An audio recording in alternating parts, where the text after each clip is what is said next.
मैं वापस आ गया हूँ। मेरे भोग और सोने के सिक्के कहाँ हैं? हे देव, सब कुछ तैयार है, कृपा बनाए रखो। कृपया हमारे गांव को शाप मत दो। गुड़िया, क्या तुम्हें लगता है कि अगर तुम्हारी माँ को फिर वही पत्तियाँ दी जाएं, तो उनकी आवाज वापस आ सकती है? हाँ, पर वो पत्तियाँ वही झरने के पास थी। मैं कोशिश करूँगी वो फिर से ढूंढ लाऊं। विराटपुर गांव, सुबह का समय। लोग खेतों की ओर जा रहे हैं, बच्चे खेल रहे हैं। तभी आसमान में काले धुएं का भयानक गुबार उठता है। अरे देखो, आसमान काला पड़ गया है। ये क्या हो रहा है? ओ बप्पा, आग का गोला! कोई आसमान से आ रहा है क्या? काले धुएं के बीच एक लंबा काला कपड़ा पहने व्यक्ति हवा में उड़ता हुआ गांव के बीचों बीच मंच पर उतरता है। मैं हूँ काल नाग। अब से ये गांव मेरी मर्जी से चलेगा। काला नाग? हर अमावस को मुझे सोने का सिक्का और स्वादिष्ट भोजन चढ़ाओगे, वरना ये धरती सूख जाएगी और बीमारियां तुम्हारे घर भर देंगी। वो हाथ घुमाता है और हवा में आग के गोले उड़ने लगते हैं। फिर कालनाग एक बड़ी पीतल की थाली सामने रखता है और उसमें जल डालता है। अब देखो, मेरी इच्छा से पानी की दिशा भी बदलती है। थाली का पानी अचानक गोल गोल घूमता है, फिर ऊपर की ओर बहना शुरू कर देता है, जैसे पानी हवा में चढ़ रहा हो। ये तो प्रकृति के खिलाफ है। ऐसा कैसे हो सकता है? पानी ऊपर की ओर कैसे बह सकता है? इसे रोको, ये इंसान नहीं, कोई शैतान है। तुम्हारा नाम वीरेंद्र है और तुम रात में चोरी से आम खाने खेत जाते हो। लड़का चौंक जाता है, डर से नीचे बैठ जाता है। ये बात तो किसी को भी नहीं पता। आप मेरी सोच पढ़ लेते हैं क्या? मैं सिर्फ तुम्हारी आंखों में देखकर तुम्हारे कर्मों को जानता हूँ। तभी राजा वहाँ पर आते हैं। अब कालनाग एक खाली दीवार की ओर इशारा करता है और मंत्र बड़बड़ाता है। अचानक दीवार पर एक डरावनी आकृति उभरती है। एक स्त्री, लंबे बाल, लाल आंखें, जैसे कोई आत्मा वहाँ आ गई हो। ये मेरी छाया नहीं, ये उस आत्मा की है जो मेरी सेवा करती है। जो मेरी बात ना माने, उसकी रूह इसी में बदल जाती है। गांव वाले पीछे हटते हैं। कोई रोने लगता है, कोई पाँव पकड़कर बैठ जाता है। वीर, इस दृश्य ने मेरी आत्मा तक हिला दी। ये सच में कोई महान जादूगर है। पिताजी, ये डरावनी छवि जरूर नकली है, मगर इसे जानने के लिए मुझे वक्त चाहिए। कालनाग धुएं में गायब हो जाता है। गांव वाले हक्के बक्के खड़े रह जाते हैं। हम तो मरे। अगर ये सचमुच जादूगर हैं, तो हमारा गांव तबाह हो जाएगा। पहले ही खेत सूखे हैं, अब और क्या बचा है? जादूगर या चालाकी? इतनी बड़ी शक्ति, मगर कुछ गड़बड़ है। मुझे इसका पता लगाना पड़ेगा। शाम, महल में राजा और राजकुमार के बीच बातचीत। पिताजी, क्या आपको लगता है ये सचमुच जादू है? वीर, कभी कभी सवाल करना खतरनाक होता है। कालनाग से उलझना गांव के लिए भारी पड़ सकता है, लेकिन अगर ये डर ही उसका हथियार हो तो? वो भोले भाले गांव वालों को डरा रहा है। हमारे पास कोई प्रमाण नहीं है। हम गांव की भलाई के लिए चुप रहना बेहतर समझते हैं। ये मामला मुझे खुद देखना होगा। सच जो भी हो, उसे सामने लाना मेरा काम है। रात का समय। वीर अकेले गांव की गलियों में घूम रहा है। कुछ बच्चे खामोशी से बैठे हैं, बूढ़े लोग चिंतित हैं। तभी एक बूढ़ी औरत दिखती है जो हाथों से इशारा कर रही है। जी माँ जी, आप कुछ कहना चाहती हैं? बोलिए, आप डरिए मत। बूढ़ी औरत कुछ नहीं बोलती, बस हाथ जोड़कर आंखों में इशारा करती है, जैसे कोई झूठ की तरफ इशारा हो। आपकी आवाज नहीं है। आप जानती हैं कुछ? क्या वो जादूगर झूठा है? बूढ़ी हाँ में सिर हिलाती है और अपने घर की ओर इशारा करती है। वीर उसके पीछे चलता है। एक कोने में पड़ी धूल भरी किताब निकाल कर देती है। माया के पीछे की माया, ये क्या है? वो किताब खोलता है। इसमें पुराने जादूगरों की चालें, रस्सियों, शीशों और धुएं के प्रयोग के चित्र बने हैं। मतलब ये सब जादू नहीं, ये सब भ्रम है, यानी काला नाग। वीर की आंखों में अब डर नहीं बल्कि योजना की झलक है। तो अब खेल शुरू होगा काला नाग। तेरे नकली जादू की असली तस्वीर अब दुनिया देखेगी। अगली सुबह वीर महल की छत पर बैठा किताब के पन्ने पलट रहा है। सामने सूरज उग रहा है। अगर ये सब जादू नहीं सिर्फ भ्रम है तो हमें असलियत जल्द ही सबके सामने लानी होगी। तभी एक सैनिक आता है। राजकुमार जी, राजा साहब आपको सभा में बुला रहे हैं। तुम जाओ, मैं बाद में आता हूँ, मुझे थोड़ा अकेला रहना है। वीर गांव की ओर निकल पड़ता है। हर गली में सन्नाटा है। लोग डरे हुए हैं। बच्चों के चेहरे उदास है। राजकुमार जी, क्या अब हम अमावस को सोना चढ़ाएंगे? नहीं चाचा, अभी कुछ नहीं कह सकता, लेकिन डरिए मत, मैं हूँ ना। वीर फिर से उसी बूढ़ी औरत के घर जाता है। वो उसे दरवाजे पर बैठी मिलती है। दादी, आप कुछ और बता सकती हैं क्या? वो किताब बहुत कुछ कहती है। आपने खुद कुछ देखा है?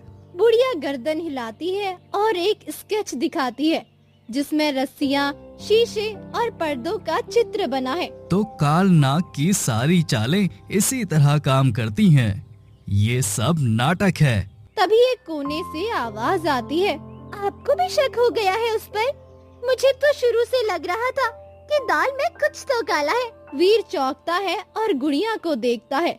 साधारण लेकिन साहसी लड़की। तुम कौन हो और तुम्हें कैसे पता चला? मैं गुड़िया हूँ। ये दादी मेरी माँ है। उस कालनाग ने ही इनकी आवाज छीन ली। क्या? कैसे? उस दिन अमावस से एक रात पहले मैं झरने के पास फूल लेने गई थी। वहीं पास में वो मंच तैयार कर रहा था। रस्सियाँ, कांच के शीशे, पीले धुएं वाला कोई पाउडर। तुमने ये सब अपनी आँखों से देखा? हाँ, जब उसने देखा कि मेरी माँ ने ये सब देख लिया है, उसने उन्हें पकड़ लिया। कोई जड़ी बूटी उनके मुंह में डाल दी और तब से ये बोल नहीं पाती है। ये तो सीधा छल है। हम सबको डराकर वसूल रहा है और राजा भी उसकी बात मान रहे हैं। आप कुछ कर सकती हैं क्या? अब करना ही होगा। सबूत हमारे पास हैं, लेकिन हमें योजना से चलना होगा। अगली अमावस उसके लिए जाल बनेगी। आप अकेले नहीं करेंगे, मैं भी साथ हूँ। मैं आपको उस जगह तो ले जाऊंगी। हम साथ मिलकर उसका सच सामने लाएंगे। बहुत बहादुर हो तुम गुड़िया। दादी को कुछ आराम करने दो और ये किताब मैं अपने साथ रख रहा हूँ। गुड़िया एक कागज पर कुछ बना कर देती है। कैसे जादूगर अपना मंच बनाता है। बहुत बढ़िया। अब समझ आया कैसे वो पर्दे, रस्सियाँ और रोशनी से जादू का भ्रम रचता है। बस एक बार उसे रंगे हाथ पकड़ना है। हाँ, और वो समय अब दूर नहीं। अगली अमावस उसके लिए आखिरी होगी। दोनों की आंखों में अब डर नहीं। गुड़िया, तुमने उस रात क्या क्या देखा था? जरा विस्तार से बताओ, हमें हर छोटी बात चाहिए। ठीक है, उस रात मैं झरने के पास गई थी जहाँ कचनार के फूल खिलते हैं। तभी मैंने देखा वो आदमी अकेला वहाँ कुछ कर रहा था। कौन? कालनाग? हाँ, उसके पास एक बड़ा बोरा था जिसमें काले कपड़े, शीशे की बड़ी चादरें और रस्सियाँ भी थी। कहाँ लगाई उसने ये सब चीजें? मंच के पीछे उसने 2 बांस गाड़ी, ऊपर शीशा बांधा ताकि सामने से देखने पर चमक दिखे। फिर एक छिपा पाइप लगाया जिससे धुआं निकले। ओह, और आग के गोले? वो गोल गोल मिट्टी की गेंदें थी जिनमें कोई खास पाउडर था। आग के पास लाते ही वो जल उठती थी। यानी कोई जादू नहीं है उसके पास, सब केमिकल का खेल है और सबने इसे जादू मान लिया। हाँ, फिर मैं दौड़कर माँ को बुलाने आई। जब हम पहुँचे तो उसने हमें देख लिया, माँ को पकड़ लिया और कुछ पत्तियाँ उनके मुंह में डाल दी। तभी से वो बोल नहीं पाती है। गुड़िया, क्या तुम्हें लगता है कि अगर तुम्हारी माँ को फिर वही पत्तियाँ दी जाएं, तो उनकी आवाज वापस आ सकती है? हाँ, पर वो पत्तियाँ वही झरने के पास थी मैं कोशिश करूंगी वो फिर से ढूंढ लाऊं। और हम उस मंच को अमावस से पहले चुपचाप जाकर जांचेंगे। कुछ देर बाद रात के अंधेरे में दोनों झरने के पास पहुंचते हैं। वीर अपनी तलवार लेकर चल रहा है, गुड़िया एक टॉर्च लिए। यही इस चट्टान के पीछे उसने सारा सामान रखा था। उसके पास बड़े बड़े शीशे थे। देखो, ये रस्सियाँ और ये लोहे की छड़ियाँ जिनमें शीशे लगे हैं। वीर एक शीशा उठाकर देखता है जिसमें उसकी परछाई डरावनी दिखती है। अब समझ आया, वो डर का खेल खेल रहा है। लेकिन डर भी तब तक है जब तक इंसान सवाल ना करे। और यही तो उसने गांव से छीन लिया, सवाल करने की हिम्मत। अब हमें ये सब राजा और गांव वालों को दिखाना होगा, पर सही समय पर, सबके सामने। और माँ की आवाज भी वापस लानी है। मैंने उन पत्तियों में से कुछ पहचान लिए हैं। कल सुबह उन्हें उबालकर उनका काढ़ा बना दूंगी। बहुत बढ़िया गुड़िया, तुम तो वीरता में भी कम नहीं।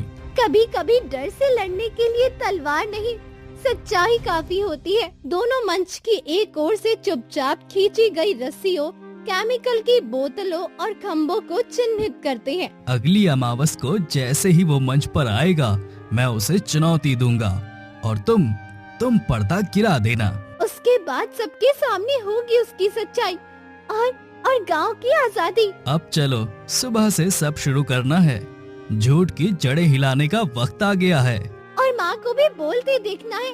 इतने सालों की चुप्पी तोड़नी है। दोनों चुपचाप लौटते हैं।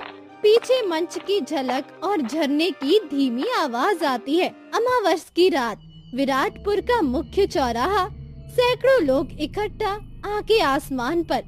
अचानक काले धुएं में कालनाग मंच पर प्रकट होता है। मैं वापस आ गया हूँ। मेरे भोग और सोने के सिक्के कहाँ हैं? हे देव, सब कुछ तैयार है, कृपा बनाए रखो।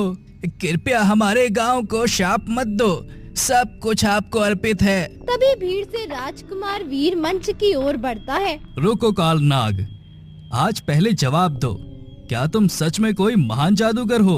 तुम राजकुमार, तुम मुझसे सवाल कर रहे हो? हाँ, अगर तुम सच्चे जादूगर हो तो सबके सामने बिना धुएं, बिना पर्दे के मुझे हवा में उड़ाकर दिखाओ। हवा में बिना जादू, ये कैसा सवाल है? तुम्हारा दिमाग फिर गया है क्या? देवता से सवाल करते हो? तुम मेरी शक्तियों को जानते नहीं हो। मैं अभी इस गांव का विनाश कर सकता हूँ। सवाल वही होते हैं जहाँ झूठ छिपा हो। आज जवाब दो या हटाओ अपना ये पर्दा। भीड़ शोर मचाती है। तभी गुड़िया पीछे से मंच की रस्सी खींचती है। भारी पर्दा गिरता है। अरे ये क्या? पर्दे के पीछे रस्सियाँ, मशीनें। ये कांच के शीशे हैं और ये तो आग वाला पाउडर है। कालनाग घबरा जाता है। उसके चेहरे से रंग उड़ जाता है। भीड़ धीरे धीरे आगे बढ़ने लगती है। ये सब झूठ है। ये राजकुमार मुझे फंसाना चाहता है। फंसाना नहीं, तुम्हारी सच्चाई दिखाना चाहता हूँ। ये सब रस्सियाँ, शीशे, धुआं, सब तुमने डर का नकाब ओढ़ने के लिए लगाया। मैंने और दादी ने खुद इसे ये करते देखा है। झरने के पास रात में सब नकली था, सब। और जब दादी ने रोकने की कोशिश की तो इसने उनकी आवाज ही छीन ली। वीर, ये सब सच है? हाँ पिताजी, और आप देख सकते हैं, कोई जादू नहीं, सिर्फ चालाकी थी। तो ये हमारे डर से खेलता रहा। हमने तो इसे देवता माना और ये धोखेबाज निकला। इसे मार दो। भीड़ कालनाग की तरफ बढ़ती है। वो पीछे हटता है, घबरा कर गिर पड़ता है। मुझे मत मारो, मैंने बस डर दिखाया था। लोग डर से सब मान लेते हैं और अब डर हट गया है। अब तुम्हारे लिए कोई मंच नहीं, बस सजा है। कालनाग, जो डर तुमने फैलाया वो सिर्फ तुम्हारी चालों का नतीजा था। हाँ महाराज, मैं कोई जादूगर नहीं, बस भ्रम पैदा करता था। लोगों के डर को पहचान कर उसे बेचता था। तो तूने हमारी श्रद्धा से मजाक किया। तूने हमारी फसलें जलाई, बीमारियां भेजी, वो सब झूठ था। मैंने फसल जलाने के लिए गुप्त रास्तों से आग लगवाई और बीमारियों की अफवाहें खुद फैलाई। क्या और भी कोई तुम्हारे साथ था? नहीं महाराज, मैं अकेला ही था। मैं बस चाहता था कि लोग मेरी पूजा करें, मुझे देवता समझें। अब हम उस आवाज को लौटा रहे हैं जिसे तूने छीन लिया था, जिससे तेरा झूठ दबा था। इसे पकड़ लिया जाए और राज दरबार में इसका फैसला होगा। सैनिक कालनाग को पकड़ते हैं। वो गिड़गिड़ाता है लेकिन अब कोई नहीं सुनता। सच्चाई बोलने की ताकत ही सबसे बड़ा जादू है। अब उस आवाज को लौटाना है जो सालों से चुप थी। चलो माँ को उनका बोलना लौटाते हैं। भीड़ अब शांत है। झूठ का पर्दा हट चुका है। सबकी आंखों में सवाल नहीं, अब जवाब है। वीर गुड़िया की माँ बुढ़िया दादी को मंच पर लाता है। गुड़िया हाथ में उबली हुई हरी जड़ी बूटी का काढ़ा लिए आती है। माँ, यही वो पत्तियाँ हैं जो उस रात तूने खाई थी। अब मैं इसे तुम्हें दोबारा देती हूँ ताकि तुम फिर बोल सको। गुड़िया बुढ़िया को धीरे धीरे काढ़ा पिलाती है। पूरा गांव सांस रोककर देख रहा है। बुढ़िया की आंखों से आंसू निकलते हैं। वो गला साफ करती है। गुड़िया, मेरी आवाज ये वापस आ गई बेटा। हाँ माँ, हाँ बोलो ना, सबके सामने बोलो। सच्चाई बताओ माँ, सच्चाई बताओ। मैंने उस रात देखा था, ये आदमी मंच के पीछे रस्सियाँ बांध रहा था, शीशे लगा रहा था। मेरी आवाज छीन ली क्योंकि मैंने उसका सच जान लिया था। तो सब सच था, हम धोखा खा गए। बुढ़िया की आवाज वापस आ गई सालों बाद। हमने अपनी आंखों पर पट्टी बांधी थी और एक झूठ को सच मान बैठे क्योंकि हम डर गए थे और डरने वाले से बड़ा कोई शिकार नहीं होता। पर अब डर नहीं है, अब सिर्फ सवाल और जवाब है। मैंने जिंदगी में कभी इज्जत नहीं पाई, इसलिए डर से इज्जत कमाना चाहता था। पर अब समझ आया, सच्चाई से बड़ा कोई जादू नहीं होता। तुम्हारा अपराध गंभीर है। हम दरबार में तय करेंगे तुम्हें कौन सी सजा मिलेगी, पर तुम्हारा डर अब खत्म हुआ। राजकुमार जिंदाबाद, गुड़िया जिंदाबाद। झूठ का पर्दाफाश करने वालों को सलाम। तुम दोनों ने वो कर दिखाया जो हम सब डर के कारण कभी नहीं कर पाए। अब डर को सिखाना है कि उसका भी इलाज होता है, और वो है सच्चाई। और अब ये गांव किसी जादूगर के भरोसे नहीं रहेगा, खुद की समझ पर जिएगा। महल का भव्य दरबार। आज इस दरबार में एक अपराधी को सजा दी जाएगी जिसने हमारे गांव को डर में जीने पर मजबूर किया। वो अब देवता नहीं, एक धोखेबाज है। हाँ, काल नाग ने अंधविश्वास के नाम पर हमसे हमारी सोच छीन ली और हम सब उसके डर के शिकार हुए क्योंकि हमने सवाल करना छोड़ दिया था। सैनिक कालनाग को जंजीरों में सामने लाते हैं। वो अब थका झुका और शांत है। कालनाग, क्या तुम कुछ कहना चाहते हो? मैंने सब कुछ डर के दम पर पाया, पर जो इज्जत झूठ से मिले वो टिकती नहीं। माफ कर दो, मैं अब किसी को नहीं डराऊंगा। तूने मेरी आवाज छीनी, पर सच्चाई ने मुझे फिर से बुलंद किया। अब मेरी कोई दुश्मनी नहीं, लेकिन तेरी सजा जरूरी है। सजा दो, सजा दो। इस अपराधी को गांव की सेवा में लगाया जाएगा। वो अब दिन रात उसी मंच पर काम करेगा जहां से उसने धोखा फैलाया था, लेकिन अब वो पढ़ाएगा सच्चाई, विज्ञान और सोच की शिक्षा। शिक्षा ही वो दिया है जो अंधेरे को मिटाता है। और अब हर गांव वाले को वो दिया थमाया जाएगा। कोई और काल नाग ना उठे, इसके लिए हर बच्चे को ज्ञान मिलेगा। राजा एक संकेत करते हैं। सैनिक एक बड़ी किताब और एक दीपक मंच पर लाते हैं। आज से विराटपुर में ज्ञान उत्सव की शुरुआत होगी। इस दीपक को गांव का हर एक परिवार एक दिन के लिए अपने घर ले जाएगा, प्रतीक रूप में ज्ञान के प्रकाश का। ज्ञान दीप जिंदाबाद। सालों की चुप्पी आज शब्द बन गई। अब मैं भी बच्चों को सिखाऊंगी कि डर से नहीं, सोच से जिया जाता है। और मैं गांव की लड़कियों को पढ़ाऊंगी ताकि कोई और उनकी आवाज ना छीन सके।